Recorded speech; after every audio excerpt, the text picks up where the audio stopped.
Welcome to How I Ally. I'm Lucinda Koza, and I'm joined today by a very special guest. And if you don't mind, would you please introduce yourself and give a little bit of a bio or backstory, if you will? Hi, listeners. My name is Beth Giannobile. I am a peer support specialist with Mom to Mom. Mom to Mom is a helpline for all New Jersey residents who are caregivers to young and older disabled people, their children, their brother, their nephew. I've been with Mom to Mom for 9 years now. I was a caller first, and now I'm a peer specialist. That's amazing. When did you make that transition? Was there a break?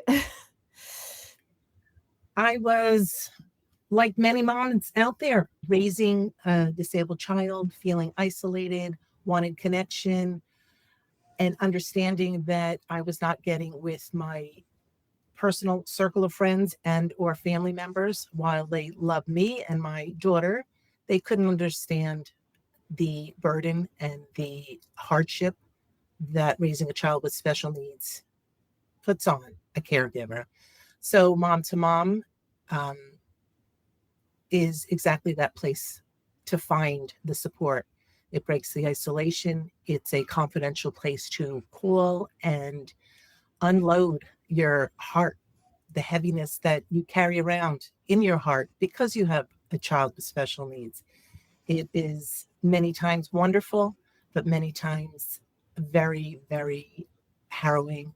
And you need somebody who can understand. And we peer support specialists are that person. We are uniquely suited to offer the support that our moms get from us.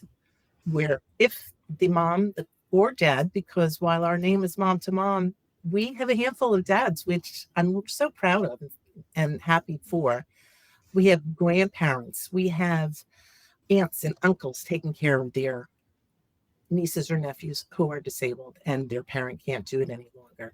But the beauty of Mom to Mom is that when the caregiver finds the courage to call us based on their child's need or disability, we try to pair one of us with that caller based on our experience.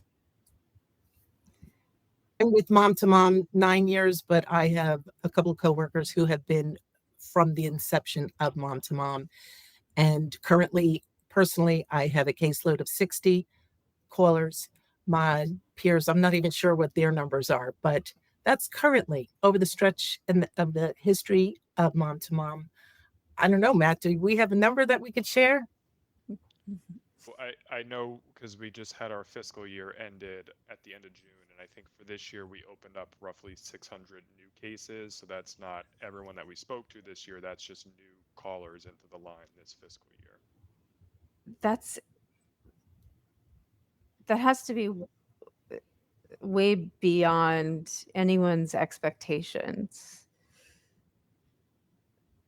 Is It's word of this mouth. And we're really becoming better known even after all this time and finding new sources to share our program with, like school systems, um, Medicaid HMO providers, support coordinators, and just other moms who call us, they tell friends. So it's a beautiful thing. And just like any other business, if you're doing a good job, you're going to share it with somebody else. You know, when our callers are make the leap of faith and give us a call, they finally decided for themselves they need some help. And what we as a counselor do is provide a soft landing for them. We offer, to the best of our ability, empathy. Providing that empathy builds trust. When they decide they want ongoing support, we will call them once a week, once every 2 weeks, once a month. every day. It seems in the morning, not in the morning, in the beginning, um, Mhm. the callers are in more need. They want more support. So you're calling a little bit more frequently when they're a new client. As that client ages with us, we call a little less frequently. And it's not just us calling them. If they have a need, they can call into the line after a after they've been established as a client. If I, as their peer, am not available, they have free reign to speak with any other peer. And it's a wonderful thing because they know that they're going to get supported as if they were talking with me. So since the caller knows that who they're speaking with lived experience, do would you share your personal story with the caller, or is that sort of at your discretion? It is at our discretion, but there is the beauty of becoming one with them by letting them know while my child's disability may not be exactly like your child's, the burden of and the weight of doctor's appointments and not having friends or getting the stares and the looks by parents and other children. They look a little different. What's up? Yeah, you share that. If it's a way to relate and a way to bond. Absolutely. They want to know that you're walking the walk too and talking the talk, not just they could talk to their brother, sister, mother, aunt to get some kind of feedback. When you talk with somebody who is has experienced it, you want to share that. You want to share it. They want to hear it. Yeah. Yeah, I imagine. I mean, yeah, I mean, what you said about your family, although they love you and they love your child, there is an interesting, like, distancing that kind of takes place. Um, my 2-year-old daughter was diagnosed with autism in January, and it's funny, I've been when I was first told about mom to mom, I my like initial reaction was like, "Oh, I have to call? I can't do it."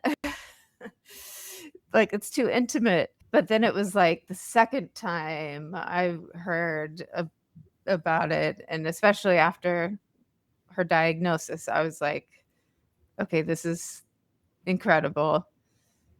Especially because I really did feel that like shrinking of the village for whatever reason. You're right. It is intimate. And the callers are not only talking about their child and the disability, the effect it has on the family, the effect it has on the marriage, their depression, their anxiety, their loneliness, how they still need to go to family functions and are dreading it because every other 2 and 5-year-old at that party is has met the milestones and your child hasn't, and it hurts. It's wrenching, but you go because whatever, because you do, Yeah. and you suck it up, and you come back and you love your child that much more because you have to celebrate them for what they can do and who they are, not just my child's disabled. If you let that drown you, that's exactly what it'll do. But when you're in those wallowing moments, that's when you call your peer support counselor and share that intimate detail. It's a freeing moment for the caller.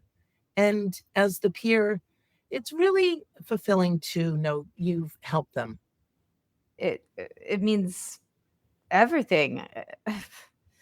You could be saving someone's life, you could be saying, there's no ceiling to how much you could really be helping somebody. Very true. It's very true. And we have had callers who were very distraught. And should that happen, thankfully, we have clinicians on staff who we can refer them to and have the clinician do a sort of, not a sort of, an assessment to help them figure out just how bad it is, and then to refer them to professional help. Mm. Um, you know, Yeah, that's I was just going to say that's one of the biggest roles, or one of the biggest parts of the peer support role, is kind of knowing where that role begins and ends. And that's why the line is backed up by clinicians. That way we know, okay, this is kind of going out of our lane. We do need to look at some professional services here and make that recommendation. And to be honest with you, a lot of times it becomes a really good entry point to professional mental health services because you're kind of speaking with someone who understands what you may be struggling with, and it's makes it a little bit more of a soft landing spot. You've already kind of started opening up, and it makes the professional counseling a little bit less scary. Yeah, that totally makes sense. I was going to say that once we establish a relationship with our caller, we work on other things. It's not just a unloading. We help them understand that they're important, that they need care, they need to care for themselves. We focus on the caregiver. We create goals together. Sometimes they're met, sometimes they're abandoned, but to make sure that the caller knows them first, put some emphasis on them, praise them for their commitment and their effort they're putting into their child, but fill your own cup too. They probably don't hear that enough or don't do it enough. And so it's really absolutely wonderful. Part of every conversation I have with every one of my clients is, what have you done for yourself lately? What do you want to do for yourself? What have you been thinking about doing? And whether it's with a partner or by themselves, it's fun to help them figure out something they want to do. And, shopping without kids, food shopping without kids is not on that list. For some, that might be all they get. And if Right. that is what they choose, okay, but I'm going to hold your hand a little longer and help you lift the shade and say, okay, let's find something else you can do too. You know, Right. it's Yeah. help them identify their own needs and guide them with whatever resources we can for their child. That's a great fun part of the job. We can do three-way calls with them to a resource they have been thinking about, maybe not getting through. Sometimes when you make that three-way call to an agency and they hear mom to mom, I think they sit up a little straighter and take notice. And then I say, I have with me on the line so and so. They chime in, and we seem to get it done together. It's a really good part of the job. I mean, it really shows where the caller is emotionally, logistically. She's serious. She's not kidding around. She really needs help. I I So we always, not just me, my coworkers are fabulous. We share resources. We make sure we uh, uh, emphasize to the caller that everything they say with us is confidential. We do create a case for them, make notes, and so that when they should call us and I'm not available and they speak with another coworker, there's a little history that they can look at and know. So that caller does not have to tell their story from scratch every single time they call. That's another wonderful thing. And my peers willingly speak to my callers and as I do theirs if they're not available. because that could keep someone from right, Yeah. like the idea that I'm gonna have to tell my story, that nobody knows me, and you know that feels overwhelming. So It knowing does. that they can call and they will know the circumstances. I mean, that's everything. I think it helps them feel encouraged and want to call again. Um, when we call them on these regularly scheduled time periods, often they're not available, but we will leave a message. And finally, when we get through after 2 or 3 or 4 attempts, they always say, "Thank you for not giving up on me. I am just busy, or don't feel like talking." And that's fine. And for us to understand that and relay to them that we get it and it's okay. And good for you for saying, "I don't want to talk right now." So just always uplifting them because they need it. We need it. Everybody needs it. Raising typically Yeah. developing children is difficult, but you add that little extra dimension of disability, and I don't want to minimize it because it's a heavy load. We parents are really good at making it look easy, but it's heavy. It is heavy. That is in, like, almost every way, it affects your life Yeah, it sure in, does. like, every area. I'm, like, laughing instead of crying right now. It's I mean, it's hard being a mom. There's this huge shift in identity, and society looks at you differently and has all these expectations for you that you don't meet.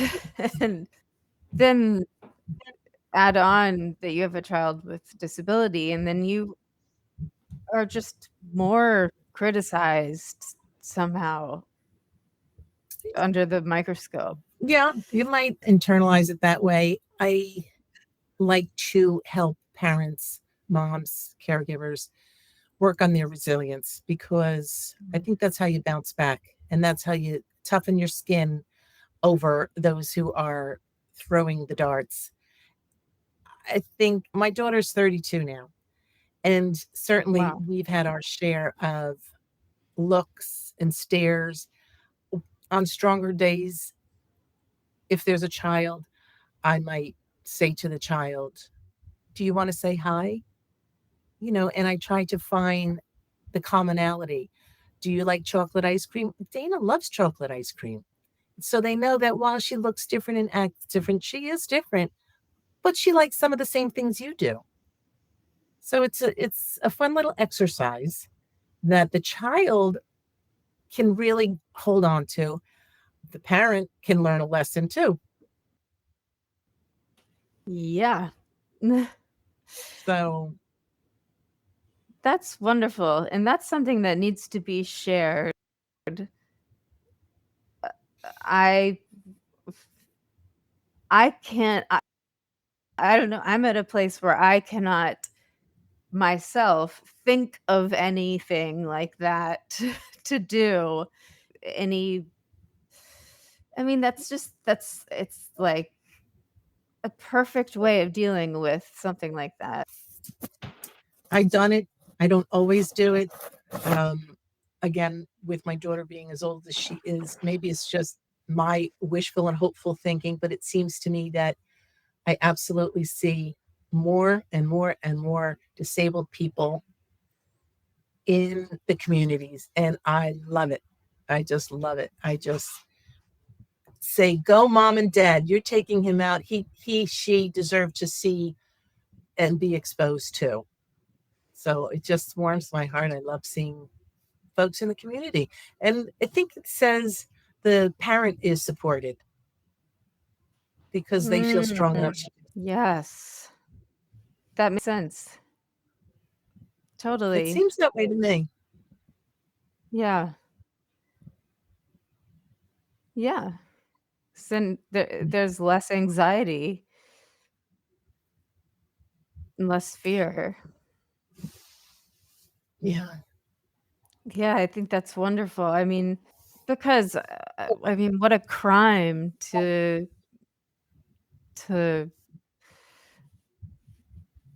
lock your child away or feel like you have to keep them under cover. You need mom to say, go out there,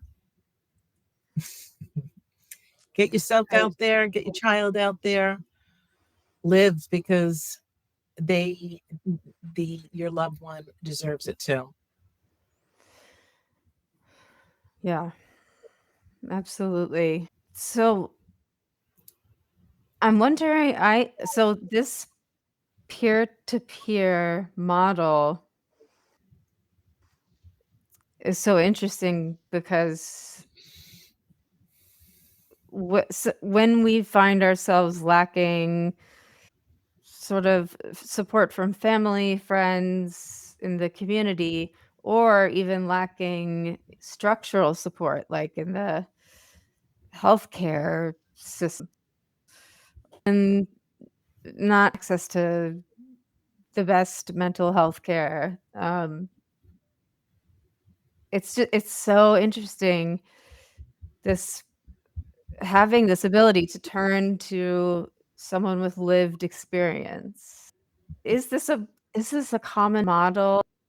Uh, Yeah, so the Mom to Mom program, we're housed out of Rutgers University Behavioral Healthcare.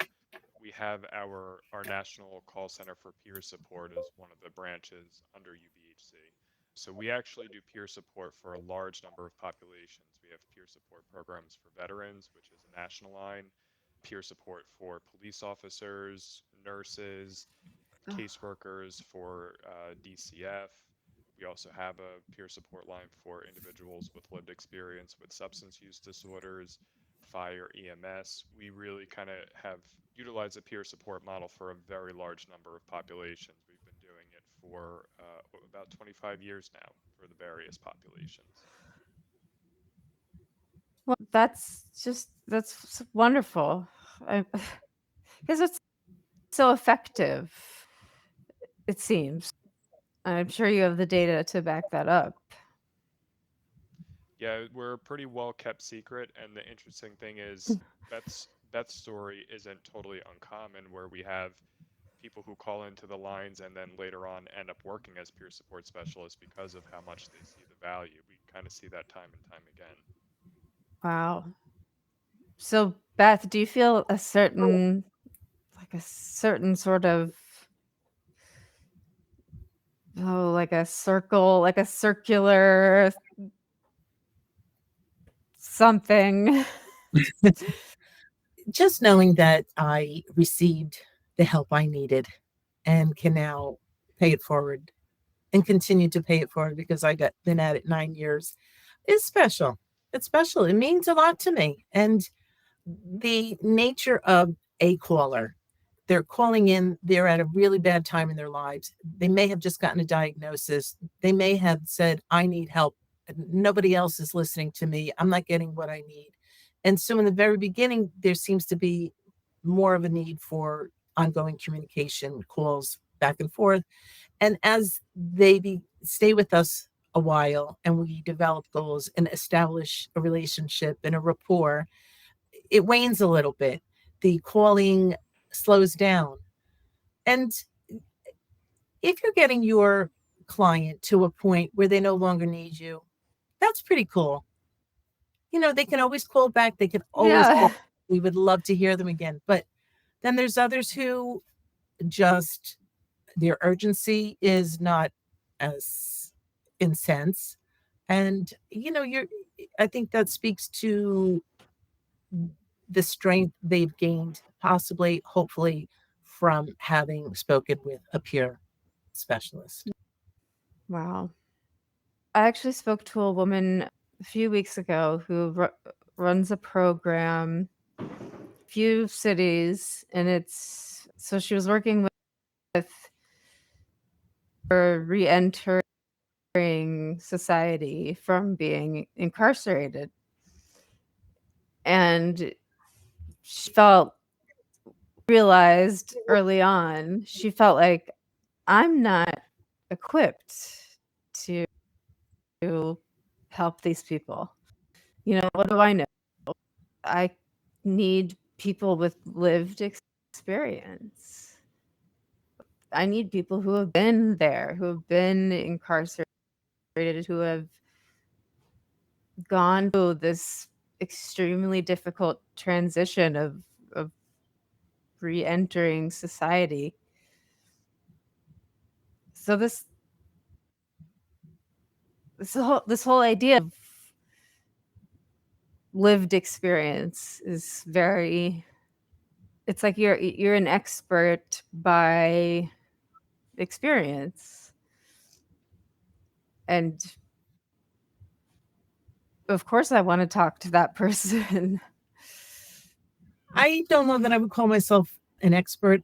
I absolutely love finding resources for callers. Um, I think that Mom to Mom has an excellent reputation, so much so that we get a lot of calls from individuals who don't have child with special needs but have a need for another service. And because myself and my coworkers are very dedicated, we'll do a little research for them and provide them with that phone number for a food bank in their area, um, possible rental assistance.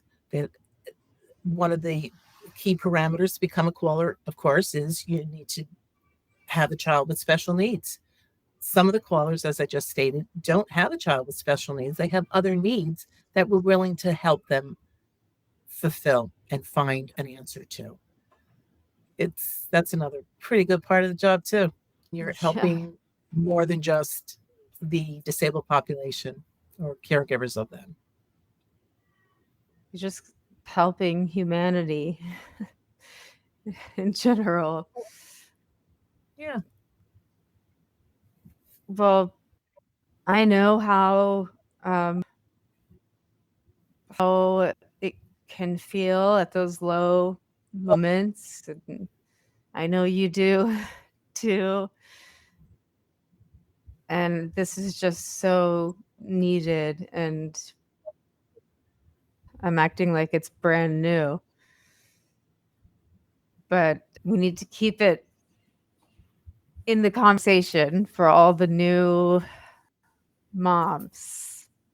For the new moms and the older moms who finally found the courage to call, finally have said, I need help, who were encouraged by others to call. So while you're making it a little reference to it being brand new, it's still brand new to the first caller or to the first time caller.